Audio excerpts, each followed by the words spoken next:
Como ya lo dije en el video anterior, el mes de septiembre es el mes del natalicio de una de las mejores escritoras de crimen de la historia de la literatura. Así que continuaré reseñando las entregas de la saga de Miss Marple que siguen. Quinto libro, Se anuncia un asesinato, 1950. ¿De qué va? En un periódico local aparece un anuncio que dice: se anuncia un asesinato que se cometerá el viernes 29 de octubre en Little Paddocks, a las 6:30 de la tarde. Little Paddocks era el hogar donde vivía Leticia Blacklock, una mujer de 60 años, soltera y muy acomodada, ya que en su juventud trabajó como asistente del genio de las finanzas del momento, Randall Godler. También vivían con ella su íntima amiga Dora Banner, Patrick y Julia Simmons, primos de Leticia, Mitzi, la gruñona cocinera de la casa, y Philippa Hames, ayudante del jardinero. El día en cuestión, todos estaban reunidos en la casa, más los amigos de Leticia, el coronel Easterbrook, oficial retirado del ejército, Amy Murgatroyd y la señorita Hinchcliffe, que vivían juntas en esa localidad, y la señora Sweetenham y su hijo Edmund, que eran vecinos de Leticia. Justo a la hora indicada, se apagaron las luces en la sala donde se encontraban todos, solo la sala. Se abrió la puerta y un hombre con un revólver gritó: manos arriba o disparo. Ante la sorpresa y estupefacción de todos los presentes. Y en ese instante se escucharon 2 disparos. Uno sí hirió a Leticia y después se escuchó un tercer disparo. Aparentemente le había servido al asesino para suicidarse, porque después del fogonazo el hombre misterioso se desplomó en el suelo de la puerta de entrada y ahí quedó. Por supuesto, llamaron a la policía y al inspector Dermot Craddock, sobrino de Sir Henry Clittering, ¿se acuerdan? Amigo de Miss Marple y conocido personaje de la saga, se hizo cargo del caso junto con el sargento Fletcher, más joven que él, por supuesto. Descubren que el chico que disparó se llamaba Rudy Schertz, trabajador del Hotel Royal Spa, y la única persona que lo conocía era Leticia. Pero por más que jalan los hilos de la trama, la policía no puede descubrir quién está detrás de este atentado. Hasta que suceden 2 asesinatos más. La íntima amiga de Leticia, Dora Banner, aparece muerta en su cama. La habían envenenado. Días después, alguien que Amy Murgatroyd conoce la estrangula en su jardín. Por lo tanto, el inspector Craddock cree que el asesino vive dentro de la casa de Little Paddocks y decide investigar más sobre la fortuna de Leticia, los herederos, su familia y sobre todo sus orígenes. Y quienes se suponen víctimas de un atentado se convierten en sospechosos. Y es una trama que nos va a llevar hasta Escocia en aras de descubrir el móvil de todos estos asesinatos. Miss Marple, por supuesto, contribuirá a resolver el misterio por su gran capacidad de observación, su conocimiento de la naturaleza humana y su gran inteligencia. Este es uno de los mejores libros de Agatha Christie porque, a pesar de ser muy corto, tiene una trama muy compleja con personajes muy bien delineados psicológicamente y giros inesperados. Nos enseña que no existe el crimen perfecto y nos muestra hasta dónde puede llegar una persona sin escrúpulos, pero con mucha ambición, para ocultar la verdad y no ser descubierta bajo ninguna circunstancia. Pero la verdad, tarde o temprano, siempre sale a la luz. Sexto libro, El truco de los espejos, del año 1952. El libro empieza mostrándonos a la señora Ruth Van Riedock, muy preocupada por su hermana, porque en una breve visita que le hizo a su mansión, en su casa, notó que algo andaba mal. El ambiente, las personas, la gente que la rodeaba, su esposo, no sabía cómo explicarlo y eso la tenía muy intranquila. Entonces recurre a su gran amiga Miss Marple para que visite a Carrie Lewis, la hermana, durante una temporada nada más y le diga si todo anda bien, o sea, iba a ser su espía de confianza. Y tal cual, Miss Marple se instala en Stony Gates, una mansión donde Carrie Lewis vive con su tercer marido, el contador Louis Serrocol, y una serie de parientes lo más extraños. Y como si eso fuera poco, el esposo de Carrie Lewis mantenía un reformatorio para jóvenes criminales, solo por el puro idealismo, ¿verdad? A él le encantaba el teatro y escenificaban con los chicos obras de teatro para entretener a los internos y a la gente de la casa. Es más, había un joven ex convicto que trabajaba en la mansión como ayudante del señor Serrocol, de nombre Edgar Lawson, que estaba completamente loco, pero lo tenían ahí metido. Cuando Miss Marple ya estaba instalada en la mansión, llega de visita un tal Christian Gulbrandsen, hijastro de Carrie Lewis de su primer matrimonio, para ver las finanzas de la familia y pedir cuentas. Una noche, cuando todos estaban reunidos en la gran sala, Edgar Lawson tiene un episodio de locura y empieza a dar de gritos al señor Cerrocol. Salen de ahí con dirección al despacho de Louis y todos escuchan una broncaza descomunal entre los dos. En ese lapso, de pronto, vuelan los plomos de la casa y se apagan las luces de la mansión y todos se quedan a oscuras. Y con tanto laberinto, Jolie Belver, la secretaria, ama de llaves y amiga de Carrie Lewis, llama a la policía, pero no por el escándalo que se armó, sino porque había encontrado a Christian Gudbrandsen muerto de un balazo en su habitación.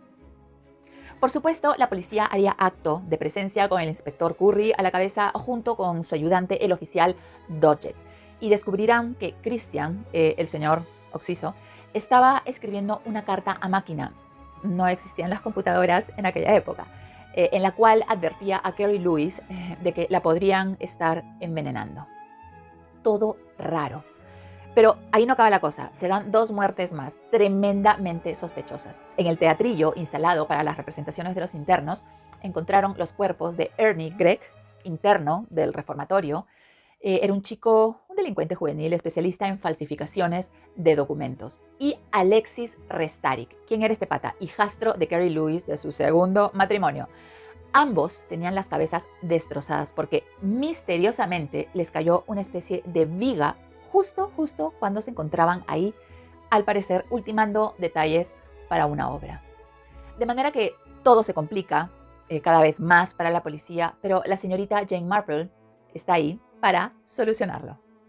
Esta trama en particular es una gran lección de humildad. Cuando lo lean se van a dar cuenta. Hay gente que utiliza una fachada de buenismo para hacer uso de personas en necesidad y poder hacer realidad sus propios intereses particulares. Y este acto es transversal a la sociedad. En realidad, de lo que se está hablando aquí es de corrupción.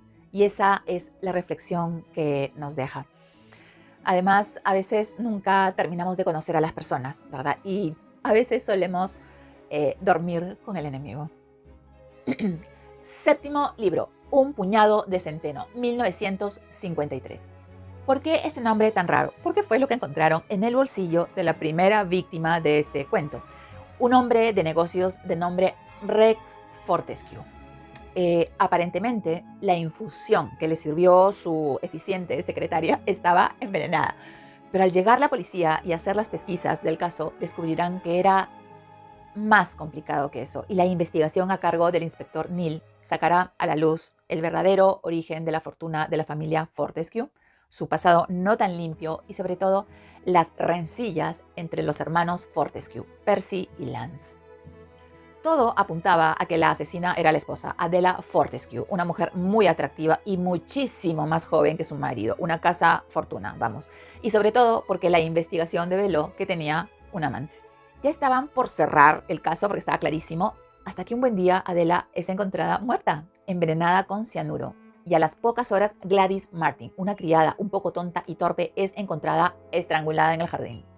Como siempre, Miss Marple se involucra en el caso, pero esta vez iba a ser diferente, porque estaba relacionada con una de las víctimas. Ella conocía a Gladys Martin, la criada asesinada.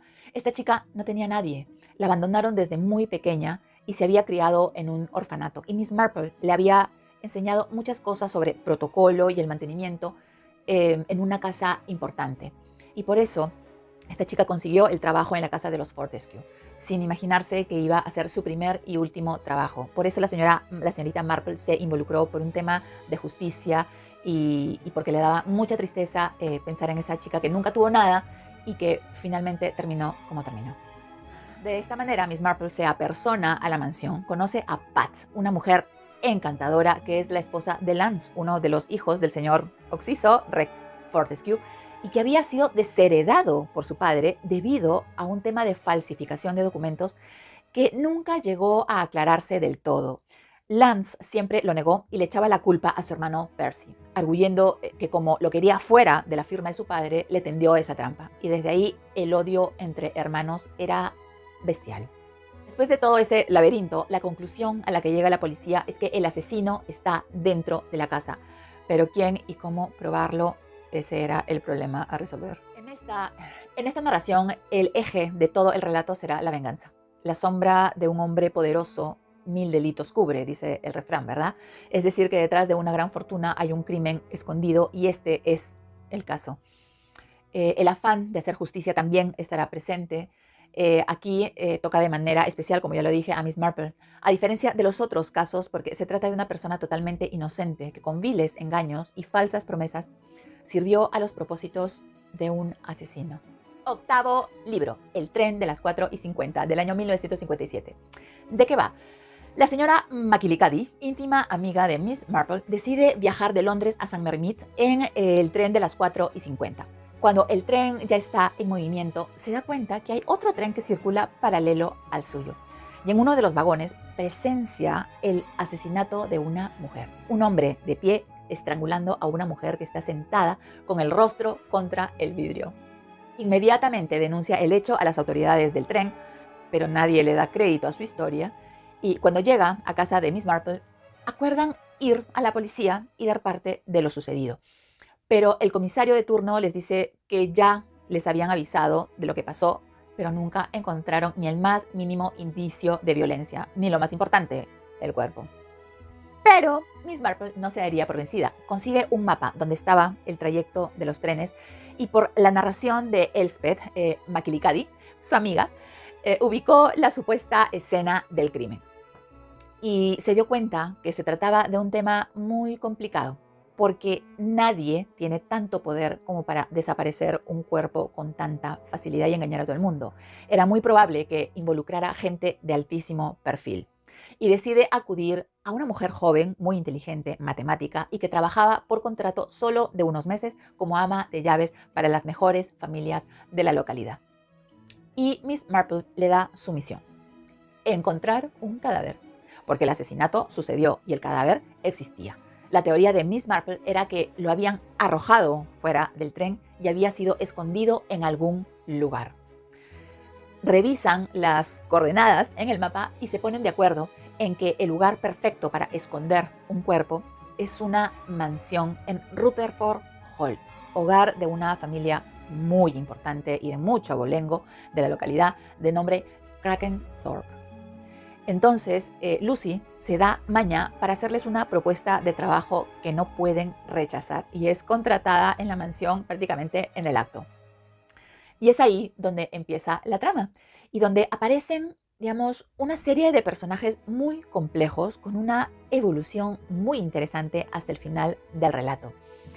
Lo que hace Agatha Christie es tirarnos a los personajes por la cara y nos dice: todos son sospechosos. Y al final resulta que nadie es quien dice ser. Miren, este es un súper clásico porque tiene de todo. Lo mejor es que lo van a encontrar en todos los formatos. Es una trama muy entretenida y muy interesante. Te atrapa desde la página 1. Y como lectora a veces me la juego por un personaje determinado. Ok, ya digo, este es el asesino. Pero luego ese gallo aparece muerto en el capítulo siguiente y toda mi hipótesis se cae como un yenga. No sé si les pasará a ustedes. Y es ahí que tenemos que dejarnos llevar por la autora a través de la trama. Los giros que da para llegar al desenlace son de una imaginación sin precedentes. Hay momentos en los que dices: Ok, ¿y ahora cómo vas a resolver esto, Agatha?